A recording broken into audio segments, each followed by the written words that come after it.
I don't know who needs to hear this, but many teachers make grading assessments and assignments way more complicated than it needs to be. Hi, my name's Hannah, coach for new and first year teachers, and welcome to the 30 Day Teaching Made Easy challenge. Over the course of 30 days, I'm going to show you how to work smarter, not harder. I still remember the day my principal came into my kindergarten classroom, sat in one of the kindergarten chairs at the kindergarten tables, looked at my messy student mailboxes overflowing with ungraded work, and she asked me, "When are you going to grade those?" I was absolutely mortified.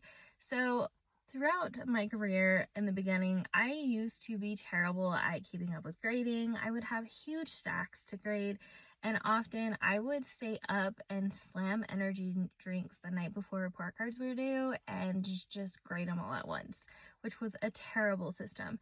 But over my career, I've actually found a system that really works for me. So here are 3 steps that I use. The first thing is I use participation in a milk crate. So what I do is I have my students find their student number in a file folder in their milk crate. They open it up and file it away. Yes, even as a kindergarten teacher. What this does is it makes it easy to grade participation work all at once. I'll sit down, pull that student's work out from the week, check it all off that they did it, and then input in the gradebook. Super simple, super easy. The second strategy I recommend, or that I like doing, is batch grading assessments. I like to collect all the assessments at once because assessments you're checking for right answers, and typically when you do those back to back, it's a lot quicker to grade. So I collect them onto one pile. I grade those assessments and return those assessments to students that same week. The third tip I highly recommend is a designated grading day. So for this, what I like to do is I like to pick one day a week where I'm going to grade all the assignments we've done so far during that week.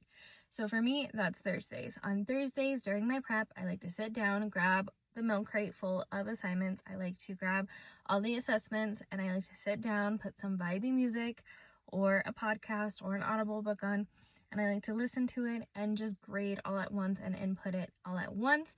That way on Fridays, I can return it to students and turn it in. Have you tried any of these grading strategies? Let us know in the comments.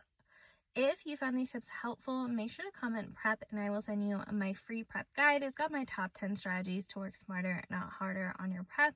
And then also make sure to follow for part 16 because we're going to be talking about how to batch prep like a pro.